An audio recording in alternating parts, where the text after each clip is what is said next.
So welcome back to my channel. This is Gamer Dom and this is Dynamics in the Russian Tier 4 tank destroyer. Sorry, Tier 3 tank destroyer, the Su-76M. Now this is Royal Fisherman's Bay. It's a Tier 4 matchup. Dynamics is basically grinding his way through a lot of lower lines, so it gives us an opportunity to see some of the smaller tanks in operation. Now I remember the Su-76. I think to remember it's one of the first tanks that I really enjoyed playing a lot. I only got rid of it because I moved up through the ranks and didn't really need to keep a tier 3. You just very rarely play a tier 3 anymore, so yeah, got rid of it. But it's a good tank. It's got 0 armor, it's open topped as you can see, but it has an extremely good gun, really pokey, 76mm at tier 3. On a TD, it's pretty good. So he's coming out to the normal sort of inverted commas, normal TD positioning for this map on Fisherman's Bay, coming out to the right flank, trying to get some early shots, plenty of scouts out ahead, trying to get dominance, I guess, on this well 1-2 line over here. Now this is moving forward. There's a couple of bushes here. The UE is in a very good spot, which is probably where Dynamics was looking to get to, but he wasn't able to. So, and the good thing about playing down at these lower tiers is you tend to get players doing exactly what that PZ38NA is doing. Just sit there in the open and wonder why they get shot. Don't know where that last shell went. It looked like it was going straight into his hull, but didn't. So he's managed to escape, because that would have killed him. And there's one of the worst tanks in the game, in my opinion, BW2, and he doesn't have any armour at the best of times. If he turns side on, he's got even lesser. Unlucky there not to do any serious damage to him. Firing into the flank should have killed him. That shell was fired a little before he was fully aimed. Aiming circle comes in, that's far better shot. Nice shot. So DW is still pushing. There's a cruiser in the middle. There's a load of enemy tanks pushed up through the centre. Oh, there's a PZ3. That shell just dipped. Shell velocity on these lower tier tanks is never particularly brilliant. Tends to be quite low, so as you fire further away the shell dips a lot more than you would probably allow for. Oh, well, sod's law is you aim high expecting it to dip, and of course it flies high, but there you go. So it looks like he's finding some blind shots. He knows there's his opposite number, another Su-76M sitting at the back there, but it wasn't where he was, and so those shots probably would have done nothing. So you can see his team are up in terms of numbers, but there's nothing covering the 789 line apart from an AMX 38 and artillery. And well, that's nice. The enemy have just given us a bit of a head start, because one of their leads has just killed himself. No, you're never going to hit that sort of range anticipating a fast moving tank. It's really going to be very fortunate to hit. This TD is very punchy. Oh, then he gets a critical on the PZ3. PZ3's obviously got a repair kit and used it to get out of there. Very wise, because the second shot may well have killed him. As it was, he escaped. Bang, nice hit. And again, oh, it leaves him on 8 hit points. Can he finish him? He's got auto aim on here by the look of it. Okay, 4.4 second reload. You see the aim time is reasonable, but you don't really want to be firing at fast moving tanks with this gun. It's not that good. Enemy have come back into it 7 to 8. Dynamics realises he's got to do something about this. Oh blimey, both those enemy tanks that were coming up were taken out. So it's now back to 10-7. He's done nearly 500 damage we know of, which is pretty good in a tier 3 tank.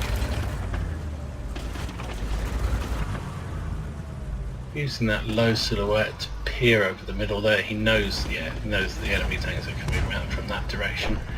But at the moment, they're being held off quite nicely. So the worst tank in the game, the DW2, is actually holding its own.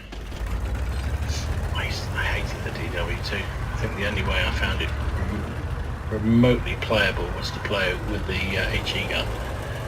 But I think that guy is using standard AP round. So suddenly it's all changed around. Enemy team are losing.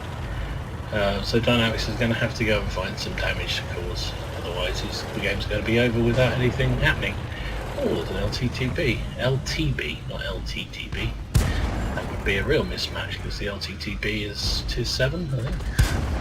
Bang, nice shot. That was a freebie tank from what I remember, given away a few year or so ago, a couple of years ago. Okay, so enemy team have only got 2 tanks left. Dynamics has now got his eyes on a Grant. Got another god-awful tank, in my humble opinion, and he can afford to duke this one out because the team's on, and he's not like to get killed by this Grant. And there you go, 3 shots, 1 to the Grant, and that's it, game over. GG, all won. So that finished up as an ace tanker. Got Bruiser, got Far for Effect and a high caliber.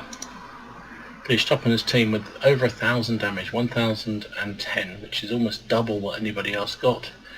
1,000 damage in a tier 3 tank is pretty impressive. Got 3 kills as well, 784 base XP, 23 shots fired, 13 of which hit, 11 penetrated for that 1,000 damage. He only took 1 shot, and that was right at the end when he just was prepared to exchange with that Grant to get a bit more damage. It of course penetrated because the Su-76 has got very, very limited armour. He got 18,500 credits, not much cost, gave him just over 16,000 with a premium count, would have been 10,000 with a non-premium count. His first battle of the day, 1,177 experience times 2 gave him 2,356.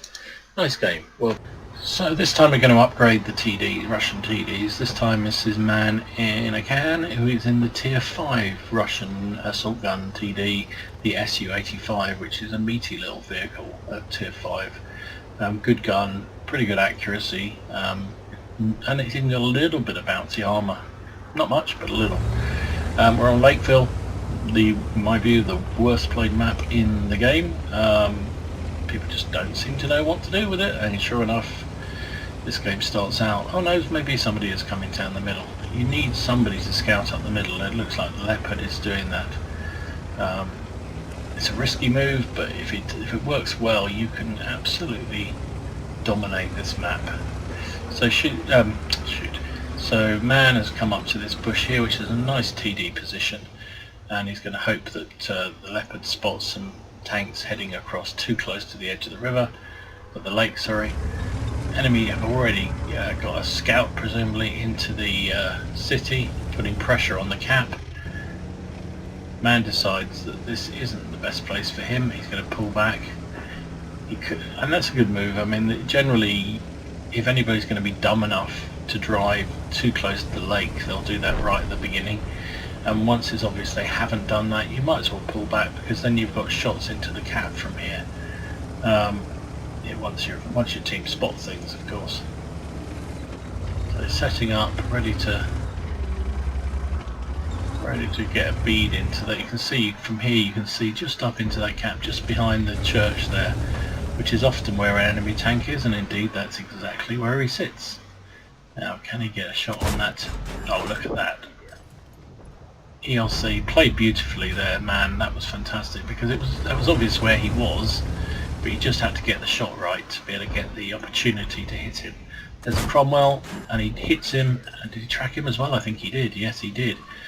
And he's surely not going to sit there. Another hit. I think track destroyed, so he's tracked him again. Amends his aim and takes him down with the help of somebody else. So that was good shooting, good positional awareness there from man. He knew that they were likely to be there behind the church, and there's just that little gap from the corner there that you can see into just behind the church or cathedral, whatever it is. So there's an OI experimental, but we've got lots of tanks up there, so that's pretty good. And for once, not that much is committed to the valley, which Valley of Doom, one of the things, and if you see my oh my goodness, where's this OI experimental going? What do you think is going to happen? Driving down there in a big fat tank. Yeah, good luck, mate. Yeah, if you saw my kind of map review of this map, I don't like going down the Valley of Doom, particularly in an encounter game like this one. You see so many games in an encounter where about 5 or 6 tanks all drive down the Valley of Doom. They spend the entire game trying to get over that hill in the middle, or the sort of crest in the middle, and either do or don't, doesn't really matter, but by the time they do, yep, there goes the OI, by the time they do, the enemy have capped out, and it's been a complete waste of everybody's time. And you know, yes, they got a little bit of damage. Oh, there's another customer up there. Can he get? He's not in the right position to have that shot, but I think he will be in a minute. Come on, where is he? Oh, that's a tiny, tiny hole. That's a tiny hole. I think you get very lucky to get shot through there. But luck is Russian TDs. Nice shot. Nashorn out there in the open. Can he hit him? Yes, he can. Thank you, Mr. Nashorn, for sitting there. Really powerful German TD. Does he not realise that he's... Oh, that shell was unlucky. He must have just wobbled across. Now he's moving backwards and forwards. It's hard. And he's on fire. Fire extinguisher comes out. And man puts a big shell into him and takes him, and he's taken down by the M40. So there's an M6 further up. He's on over 1,000 damage, which is pretty good in a tier 5 TD. He's going to push up, see what he can do. The M6 takes down the Hetzer, but he's now looks like he's making a run for it. So can we put a shell into his arse? Oh, there's Artie. Bonus points for killing an Artie. That was rather nice. Hello, Mr. Artie. Bye bye, Mr. Artie. So you can see the battle is still going on in the valley. There's nothing much happening. Oh, there's an Achilles, and he's fired. He's obviously not paying attention. Now this is a mismatch. The Achilles fires bloody quickly, but really he's got no chance against this thing. Man manages to block a shot, second shot doesn't. You see how quickly the Achilles fires, but he's never doing the alpha to really worry man in a can. So his team's pretty much won this. It's 12-9, just that light PZ-1C and 2 artillery left. He's on 4 kills, 1,600 damage that we know of. He's being a little bit cautious as he comes around here, which is probably the wisest thing because those RT can one-shot him. But the trouble is he's probably going to lose out on kills if he doesn't. Oh, can you see that? No, that would be amazing if he managed to hit that corner. Oh, and then it moved back. That almost certainly damaged the gun with the Hummel. Looks like he's going to have to do it the old-fashioned way. The KV-2 wants none of this business and is sitting in the cap, refusing to move. PZ-1C bounces shells off man. Now the Hummel's down, so something. Now it's against the... Oh, there we go. He's come straight into his face, and he missed him, but he rams into death. Oh my goodness, he gets team killed by the Hummel, by his own Hummel. Oh my word. So I don't know how he managed to miss at that point blank range, but he did. He then rammed the Panzer Soufflé, lifting him up. Probably would have been killed by it coming back down on his back on his tank, but he had no chance to find out because friendly Hummel decided to launch a shell, even though you could see that man was coming in. Just idiot play really from our friendly artillery. I mean, you could argue that maybe he wasn't expecting wasn't expecting man and can to go charging in like that, but why are you firing when there's a friendly tank right beside the target you're aiming for? And of course that does mean that man gets a bit of extra credits for that, but anyway. So the PZ-1C is running through the cap. I don't know what he's trying to achieve. Is he just gonna maybe did a drive-by or tried to do a drive-by on the the KV-2, but it did him no good because he got derped. And that's it, game over, GG. So that was an ace tanker. It also got man his first mark of excellence on that tank. Bruiser, fighter, fire for effect. You came top of the team, 1850 damage and 4 kills, 1100 base XP. That's a really good result in a tier 5 TD. 17 shots fired, hit with 13, penned with 10. It's a really good gun, that 85mm. For a Russian gun, pretty accurate actually. 8 shots received, he, only two penned, 6 bounced, but a lot of those were low caliber hits, as you can see. Only 190 blocked damage. He got 560 assistance damage as well, just shy of 40,000 credits, and he got 650 from that artillery for the friendly damage. So he made a profit of basically 35,000 credits, which is very good at tier 5. Would have been just 21,000 if he hadn't been running a premium, and with his ×2 made over 3,000 experience. So nice job, really good game. Anyway, hope you found those 2 TD games interesting and useful. If you did, click like, and if you haven't already done so, subscribe to the channel. And if you've got a game you'd like me to feature, upload it to the WoT replay site like these guys did. Send the link to me at gamerdom13@gmail.com, and I'll happily take a look at it, and if it's something I think would be interesting for the viewership, I will record it and stick it up. So thanks for those that have done that, and in anticipation of those that do, thank you. This has been GamerDom. Enjoy your games, have fun, take it easy, relax, enjoy it. It's only a game, and I'll see you again soon. GamerDom out.